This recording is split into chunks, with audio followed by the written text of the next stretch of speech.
Ya.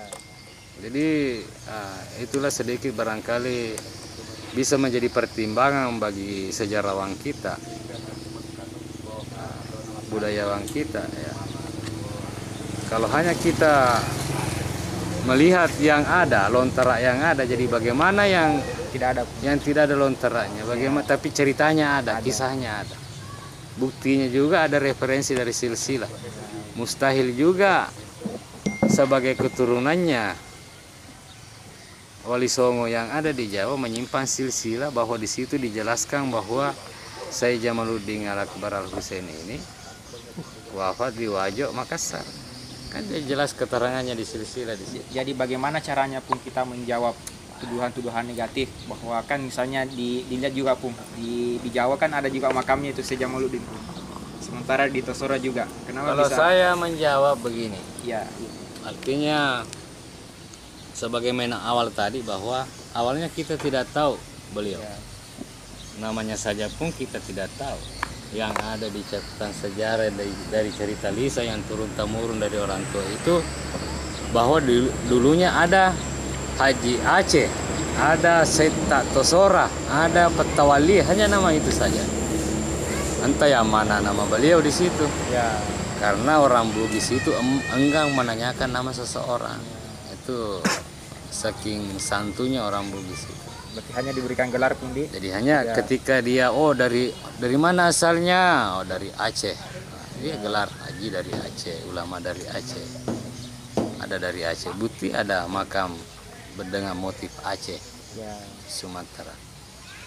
Jadi Syekh Jamaluddin ini saya rasa tidak bisa dipungkiri lagi. Artinya bukan kami yang mengklaim bahwa beliau adalah di sini makamnya, tapi yang menunjuk sendiri adalah keturunannya, terahnya beliau dari keturunan Wali Songo, Sunan Gunung Jati, Sunan Ampel, dan beberapa dari sumber lainnya yang ada di Jawa. Jadi orang Jawa sendiri, jadi kalau menurutnya mereka, kalau kita tanya bahwa ada juga berita ada yang mengklaim di Tronowulyo ya, Tronomulyo kah apakah Ya. namanya kampungnya ya, Iya. di Jawa namanya Syekh Jumadil Kubro. Ya, Syekh Jamaluddin. Nah, tapi ada juga yang menjawab bahwa memang sama halnya Syekh Yusuf. Syekh Yusuf ada di Makassar. Ya, ada dia di Nah, tapi yang tepat adalah jasadnya itu adalah di Afrika. Ya, di Sudan. Nah, sama halnya ini, saya rasa seperti itu. Sama halnya beliau ini, jasadnya di sini, beliau meninggal di sini.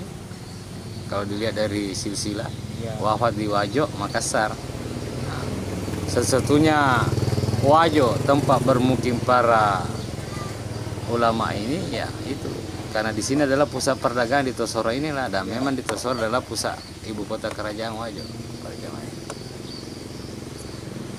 Jadi itu saja jawaban saya bahwa untuk menanggapi dengan adanya klaiman daripada di tempat lain, saya hanya menjawab bukan kami yang mengklaim, tapi silsilah yang menunjuk, silsilah yang merujuk bahwa inilah makamnya. Dan terutama alum kamar Roma juga almarhum Bapak Gus Dur, Ya, iya. itu juga yang menguatkan kami, dan beberapa ahli sejarah, pakar sejarah, bahkan ada juga dari pakar sejarah Belanda menunjuk bahwa beliau lebih cenderung bahwa makamnya yang ada di Tosora ini Yang asli. yang asli. Tadi pun Karena Ante Gruta Yunus Pasandresen pada saat itu mendampingi ya, Gus Dur pada Gus Dur saat, ya eh, pada saat kunjungannya ke sini, kedua, Basara, ke kunjungan kedua makamnya ya, Syekh Jamaluddin. Syekh Jamaluddin. Jadi Gus Dur kan ada 2 kali ya kunjungan pertama tidak sempat, itu didampingi oleh termasuk Andre Gruta Yunus Pasandresen, Saksi hidup ini. Haji yang jadi ketua Ansor pada saat itu Haji Muhammad Tahir Usman. Nah, itu merupakan saksi hidup bahwa Gus Dur memang mengakui bahwa di sini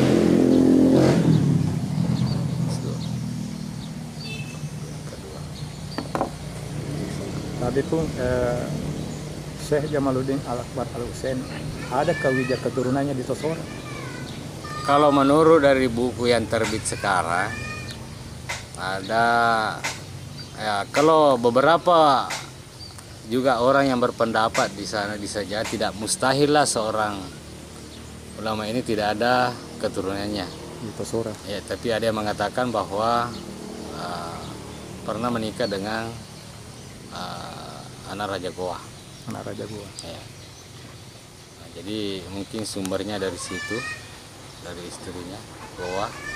Kalau pertalian hubungan darah dengan Aromatowajo belum ada. Ada juga yang mengatakan bahwa berpendapat bahwa beliau masih ada hubungan juga dengan Latadampar penerima Galatung. Jadi ada menantu kah atau bagaimana?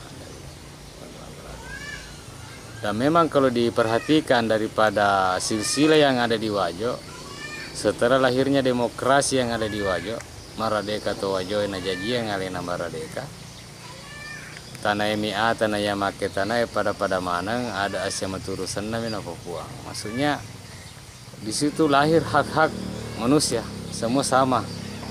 Jadi kalau dilihat dari dasarnya mungkin daripada sistem yang ada di Batara Wajo secara turun-temurun dan berubah menjadi sama halnya demokrasi. Saya rasa di sini sudah mulai masuk pengaruh Islam. Ya. Karena di mana kira-kira leluhur kita melihat, tentu ada yang dilihat, tentu ada yang dipelajari, ataukah pernah ada bimbingan-bimbingan sebelumnya. Ya, kalau dilihat daripada perjalanan daripada demokrasi yang ada di Wajo, tentu sudah berasaskan Islam itu. Dasar-dasarnya sudah ada. Ya sudah ada. Jadi tidak menutup kemungkinan bahwa walaupun itu tidak ada referensinya, tidak ada dalam lontara bahwa Syekh Jamaluddin pada abad ke-13 ada di Wajo, tidak menutup kemungkinan itu bahwa tidak ada pengaruhnya di kerajaan Wajo. Saya rasa beliau sudah punya pengaruh, itu sudah menjadi bukti juga sebenarnya, walaupun tidak ada di lontara toh. Karena lontara sebenarnya belum kita anggap terlalu karena masih putus-putus. Saya pernah baca-baca di situ perjalanan Rasangkuru Petari Lampulungan harus Sebawi, sekelompok manusia yang bercocok tanam, hidupnya berpindah-pindah. Putus lontaranya ini muncul tanda timpangan. Putus lontaranya ini ada akarungan Cinontabi. Akarungan Cinontabi baru mulai. Jadi kami khawatirkan juga bagaimana pada zaman itu, zaman sebelum Arung Cinontabi. Ada yang putus di situ. Yang ada yang putus. Pada saat siapa ini Petari Lampulungan harus Sebawi. Kenapa dikatakan Sebawi? Dia mengendarai babi dan dia juga ahli dalam bercocok tanam. Dan kalau dikaitkan juga dari kerajaan Majapahit, setelah Syekh Jamaluddin meninggalkan Majapahit, ini orang Jawa sendiri yang cerita, dia dapatkan Syekh Jamaluddin meninggalkan Majapahit itu, beliau membawa bibit asam Jawa. Yang kedua, beliau juga mengikut sertakan orang ahli pertanian dari Majapahit, dari kerajaan Majapahit. Sama halnya kalau sekarang mungkin PPL-nya ya. Dari sana. Jadi kalau dikaitkan lagi dengan cerita yang ada di Jawa, kalau kita telusuri sejarah ya, artinya dikaitkan dengan sejarah yang ada di Wajo ini dengan sejarah yang ada di Jawa, itu merupakan referensi juga, berarti bukti nyata bahwa setelah Syekh Jamaluddin meninggalkan di tanah Jawa ini, beliau membawa bibit asam Jawa. Kalau menurutnya itu dia sempat tanam di tempat ia bermukim di Sulawesi. Katanya menurut di Jawa, di catatan lontaranya di situ di Jawa, katanya pohon itu 8 orang melingkar baru ketemu. Jadi kalau dikaitkan dengan itu berkaitan dengan pohon asam yang ada di Wajo-Wajo. Setelah dicetuskannya demokrasi di Wajo, ditanamlah Campa Maka Juang. Karena kan di situ tercetus moto Merdeka atau Wajo. Jadi kalau mau dikaitkan, kalau mau ditelusuri, jadi sebenarnya kalau kita hanya menelusuri hanya sejarah lokal saja, mungkin susah ketemu. Ya. Tapi kalau kita kaitkan dengan sejarah yang ada di Jawa, ada titik temu, ada sedikit. Contoh saja pohon asam, bukti nyata ada pohon asam. Ya. Saya masih dapat itu pohon asam. Saya masih sempat main domi di situ, toh, di dalamnya. Karena di dalam pohon asam itu berlubang, main domi. Di Muaki saya sudah SMA memang di situ, main domi di situ di dalam pohon asam. Besarnya lingkarannya. Besar lingkarannya. Jadi memang kalau kita pegang melingkar begini dapat ketemu 8 orang. Kamu. Pak Naharudin Tinulu selaku bupati pada saat itu, saat kunjungan juga sempat melingkar. Jadi ini bibit pohon asam. Karena kenapa?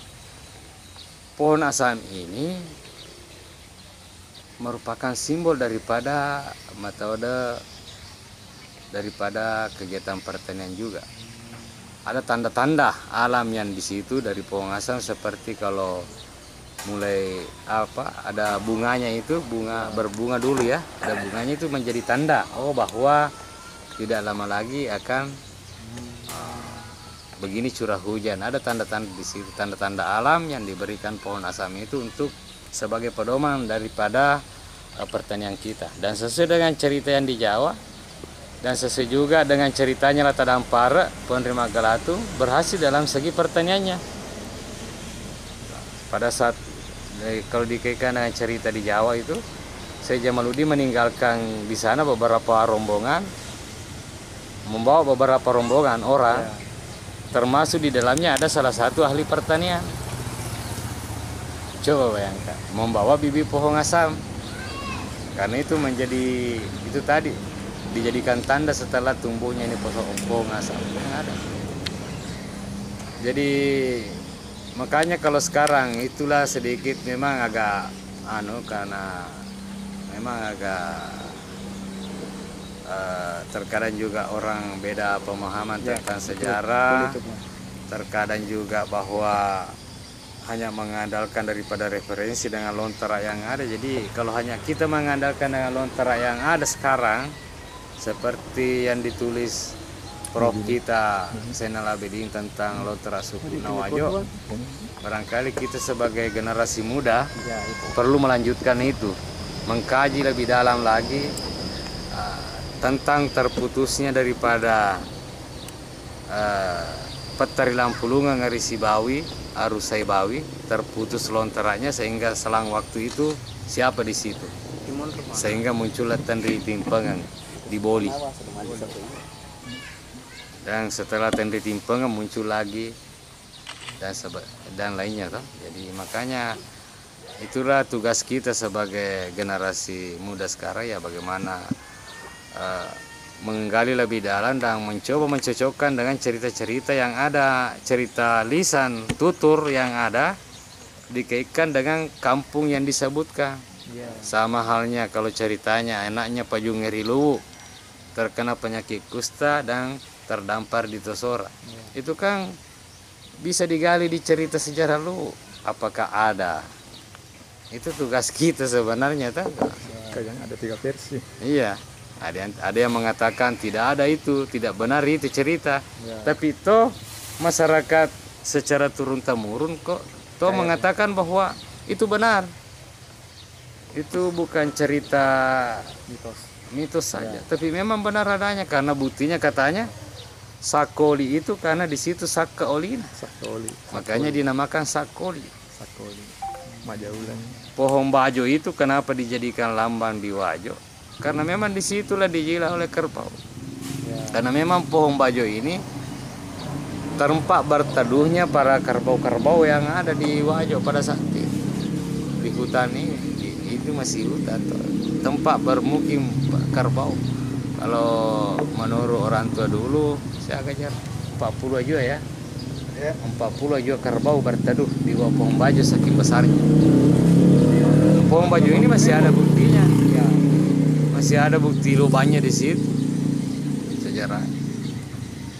Jadi kalau toh umpamanya kisah daripada anaknya Pak Jungerilu yang terdampar di Tosora itu tidak benar adanya, tapi kok bisa ada bukti-bukti sejarah yang Ya. ditinggalkan.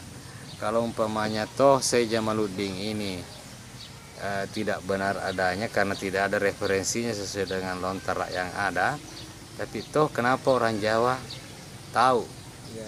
keturunannya sendiri tahu dan menyimpan silsilahnya, bahwa di situ dalam silsilahnya wafat di Wajo Makassar dan beliau adalah datuk para wali di Jawa. Ya. Dan kalau toh umpamanya tidak ada andilnya di dalam kerajaan Wajo, kalau dikaitkan dengan di Jawa, kenapa bisa ada pohon asam dan pertanian Ya. yang berhasil pada zaman pemerintahan Lata Damparo pada Magalatu? Bisa minta tolong. Toh, itulah yang perlu menjadi tanda tanya bagi kita semua, antara cerita lontara dengan cerita tutur yang turun temurun sampai sekarang masih seperti saya, masih itu cerita yang kita tahu bahwa Tosora itu berasal dari Tosore. Ya. Dan anaknya Pak Jungelu itu sejak kecil itu kita selalu konsumsi itu cerita, Ya. bahwa itu adalah cerita benar. Dan di mana-mana kita tanya di sini, termasuk Pak Desa Talu Limpo juga. Ya. Coba kita Kapal tanya. mati gitu kan. Iya. Jadi makanya itulah kalau dilihat dari lontara kan tidak. Iya, betul itu.